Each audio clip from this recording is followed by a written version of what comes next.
네, 안녕하십니까. 또 최윤석입니다. 이번에 얘기할 거는 이제 우리 시니어들이 이제 뭉쳐야 할 수밖에 없는, 정치적이 됐든 사회적이 됐든 지금 우리는 낙동강 전선입니다. 그래서 낙동강 전선에서 우리가 해야 할 일들이 무엇인가. 그러면 정치적으로 그 민주당 사람 지지하는 그 시민 뭐 주변에 많으니까, 아니 이재명 씨가 잘못한 거 자기도 안 돼요. 근데 대안이 없다는 거죠. 아, 그렇다고 국민의당 찍을 수는 없고, 자기 입장에서는. 그러니까 어쩔 수 없이 다시 또 찍는다는 겁니다. 그 국민의힘은 안 그럴까요? 똑같아요. 그러면 뭐 대안이 없다는 거죠. 정치적인 대안. 아, 대안이 없으면 이제 만들어야죠. 그거 어떻게 만들어야 될까요? 아니, 지금 있는 정치인들하고서 해갖고서 만들 수 있겠습니까? 없습니다. 일반 국민이 이제 나서야 되는 거예요. 그래서 국민이 직접 그 재심 제도라든가 이런 쪽으로 해갖고서 국민 참여 재판을 함으로써 국민이 사법부도 이제 견제하고, 사법부가 잘못하면은 국민이 뭐라고 해야 되는 겁니다. 그렇다고 해서 일반 국민이 나설 수는 없지 않습니까? 그렇다고 해서 과격하게 지금 하는 그 사람들처럼 나가서 집회하고, 아유 저 고성방가그 차 막히고, 저는 그거 민폐라고 생각해요. 그렇게 하지 말고 제가 한 것처럼 꾸준히 사기꾼한테 그 돈을 받아내려면은 가갖고 협박한다고 받아낼 수 있을 것 같습니까? 못 받아내요. 그 사람 마음이, 아, 이 사람은 줘야 되겠다라는 생각이 들었을 때 하다못해 다른 사람한테 사기쳐서라도 줍니다. 그렇게 하자고요. 영업은 제가 정직하다고 생각한다고 말씀을 드렸었어요. 꾸준히 가는 겁니다. 그러면 시작이 있으니까 끝이 있을 거 아니에요. 아무리 보십시오. 제가 그랬고 한방울이라는 그 카페도 만드는데, 그 거대한 돌덩이도 물방울이 한 방울 떨어져 갖고 시간이 지나면 어차피 깨집니다. 근데 이게 한 방울만 뚝 떨어져서는 안 깨지죠. 근데 여러분들이 다 한 방울이 돼갖고 계속해서 떨어진다면 깨지겠죠.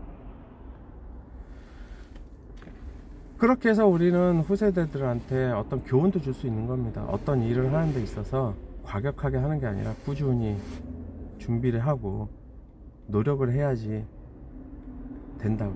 그리고 저는 그렇게 생각합니다. 지금부터 제가 이제 한 30년 동안 산다면, 여기서 생활해서 30년 동안 산다면 30년 동안 꾸준히 뭔가를 해서 그냥 초석 하나 만들어 놓는다고 생각을 하고 하는 겁니다. 근데 운이 좋아갖고 또 사람들이 많이 호응을 해갖고 이게 주춧돌까지 올라간다면 엄청 좋은 거죠. 그걸 하기 위해서 사심 없이 우리가 모일 수 있는 사람들이, 저는 이제 시니어들이라고 생각을 합니다. 그래서 사실 시니어들이 지금 현직에 있는 사람들보다도 더 전문가들이고 경험도 많고, 그렇기 때문에 올바른 정책이라든가 이런 걸 사심 없이 할 수 있을 거라고 생각합니다. 그래서 여러분들이 국민의 로비스트가 돼갖고 우리 인생을 살면서 즐겁게 살고, 아니 저 같은 경우 예를 들면은 그냥 방송통신대학교 다니면서 하고 싶은 공부 이런 것 좀 하고, 물론 이젠 그 전문가처럼 깊게는 못 들어가죠. 그러니까 그 학교 특성상 그렇습니다. 그러면서 그냥 어떤 분은 그런 얘기 하세요. 그 18학점 받기 위해서 3학점짜리로 6과목 한 달에 책 한 권 읽는다고 생각한다. 아, 굉장히 멋있는 분이에요. 그리고 뭐 동아리 활동할 때 저 같은 경우 기타 치지 않습니까? 그거 1년에 4번 공연하는데 연습하느냐고. 아유, 쉴 틈이 없어요. 그게 먹고 살아야 되니까 일도 해야죠. 아, 갑자기 그 전화가 와갖고요. 그 전에 우리 그렇게 해서 인생을 알차게 살면서 즐기는 거죠. 즐기고 또 남는 시간을 우리가 또 할애를 해갖고 우리의 그 국민의 로비스트가 돼갖고 우리가 이제 하자는 거죠. 국민의 로비스트가 돼갖고 우리 그 기준은 우리 자식들, 우리 손자들, 이런 사람들이, 우리 후손들이 잘 살아갈 수 있게 우리가 현재에 있는 자산을 잘 넘겨주고, 그리고 우리의 상황도 고려해갖고 현명한 어떤 의사결정을 하고 후세대들을 위한 어떤 정책도 우리가 같이 이제 모여서 그 논의하고 만들고 해갖고서 그 꾸준히 이어나갈 수 있는 그 국민의 로비스트들이 모인 국로당이라도 만들어갖고 정권 획득을 하는 건 아니에요. 대통령이나 뭐 이런 쪽에 가는 건 아니지만 그때 말씀 드린 것처럼 우리는 그냥 비례대표 위주로 가고 50% 이상을 원치 않아요. 국회의원 자석. 그리고 국회의원 수도 그 국회의원 보좌관들도 국회의원이니까 이 사람이 어떤 이제 정책 위반을 하든가 뭔가를 해야 되니까 그 자료는 어차피 이제 우리들이 만들어 주니까 여기 이제 보좌관 한 명 붙고 뭐 그 국회의원이시니까 뭐 기타 이제 이런 것들은 있겠죠.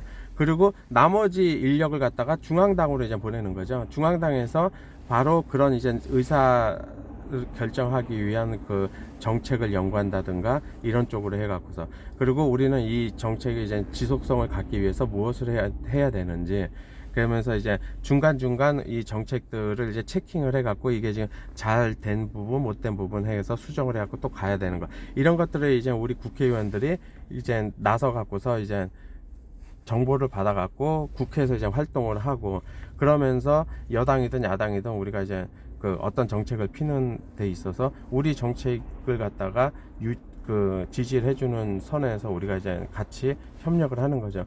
대신에 여당이든 야당이든 구분 없이 어떤 일을 하는 데 있어서 우리가 생각할 때 괜찮은 거다 싶으면은 여당이든 야당이든 상관없어요. 우리는 같이 가는 거예요. 지지해주고. 대통령 선거도 마찬가지예요. 대통령 선거 나가는데 대신에 이제 우리는 거기서 공개적으로 방송 토론이나 이런 데서 공개적으로 이제 묻는 거죠. 어떤 정책을 어떻게 할 것이냐. 그러고 나서 이 정책이 갖다 만약에 잘못됐다. 우리는 그냥 나가서 그냥 시위하는 거죠. 저희 우리하고 그때 이렇게 했는데 얘 안 한다. 우리는 얘네 지지 철회한다. 그럼 앞으로는 이쪽하고서는 이제 일을 안 하는 거죠. 그렇지만 좋은 거는 해줘요. 그렇지만 적극적인 협조는 안 하고, 그 사람들이 얘기하는 것 중에 우리하고 반대된다고 해갖고 무조건 싫어, 이게 아니에요. 가만히 생각해갖고 이거는 의미가 있네 그러면은 우리는 참여를 하죠. 그런 마인드를 갖고 있는 사람들, 그렇게 우리가 마인드를 바꿔야 돼요. 우선 나부터 바꿔갖고 주변에 이제 전파를 해야죠. 이것도 시간이 걸릴 수가 있어요. 그렇지만 안 하는 것보다는 하는 게 낫지 않겠어요? 하면은 늘어날 거 아닙니까? 안 하는 것보다는 하는 게 더 빨리 이 사회를 변화시킬 거 아닙니까? 그리고 유권자 여러분, 한번 생각을 해보세요. 우리가 남이가가 아니에요. 판단 기준을 거기로 삼으면 안 됩니다. 우리 자식들과 우리 손자들이 살아갈 세상에 도움이 되는 인간들인가 아닌가를 판단 기준으로 삼아야 돼요. 그리고 잘못됐을 때 잘못됐다고 얘기를 해야 돼요. 어떻게? 대안이 없으니까 방법이 없잖아요. 결선 투표제 일단 도입을 해서 이 국회의원들이 정치를 할 때 어떤 방법으로 정치를 하는지 유도를 해야죠. 그렇게 열심히 할 수 있게끔. 상대방을 비방만 하는 게 아니라 50% 이상을 획득하기 위해서 이 사람들이 무엇을 해야 되나, 중도층까지 포함을 시켜야만 50%를 넘거든요. 그리고 잘못됐을 때는 과감하게 할 필요도 있어요. 그래서 이번에 제가 말씀드리지 않습니까? 지역구는 알아서 하세요. 비례대표는 절대 뽑지 말자고요. 국민의힘이나 민주당의 위성 정당이나 국민의힘의 위성 정당이나 위성 정당 만드는 당의 비례대표는 절대 뽑지 맙시다. 그래갖고 제가 생각할 때 뭐 제3지대도 있는데 제3지대는 뭐 제가 생각할 때는 뭐 그나물의 그 밥이라고 생각해요. 예. 그러니까 조금 마음에 안 들더라도 그 정의당을 갖다가 찍어주는 게 뭐 맞지 않을까. 현재 상황 하에서는 가장 그 현명한 방법, 최선은 아니지만 차선책이 될 수도 있다. 저는 그냥 그렇게 생각을 해요. 아니 그렇다고 해서 우리가 지금 뭉쳐갖고 바로 나갈 수는 없지 않습니까? 뭐 당을 만들고 어떻게 할 수는 없지 않습니까? 지금부터 천천히 만들어갖고 4년 뒤에는 우리가 나갈 수가 있겠죠. 그런 분들이 모이신다면 저는 환영합니다. 그런 분들 모든 각 분야에 있는 분들 모여갖고 시니어의 힘을 한번 발휘하고, 그 다음에 자립형 복지 이런 거 하고, 그 다음에 사회적 기업 만들어 갖고 시니어들도 일자리가 있어 갖고, 거기는 뭐 쉼터에 계신 분이나 기초수급자에 계신 분들만 가는 게 아니라 시니어 분들도 소일거리로 갈 수 있어요. 만약에 쉼터에 있는 그 일을 갖다 모두 우리한테 준다면, 그 쉼터에 있는 그 짐들은 그렇게 많지가 않아요. 일반 가정집은 그 시니어들이 하기가, 물론 저처럼 이제 근력이 있으면 하실 수 있지만 그렇지 않으신 분들은 그렇게 못 한단 말입니다. 그렇지만 박스 뭐 한 10개 뭐 이 정도 옮기는 건 하실 수 있잖아요. 그런 분들 오셔갖고 그걸 갖다가 이제 한 분이 해갖고 다 하는 게 아니라 여러 명이 와갖고 하루에 뭐 한 3만 원씩 번다고 생각하고 가면 되죠. 그런 식으로 하면은 어려운 사람도 도와줄 수 있고 금전적 비용 부담을 줄임으로써. 그래서 저희 국민의 로비스트들로 뭉쳐서 한번 서서히 변화하는 모습을 보여줬으면 좋겠습니다.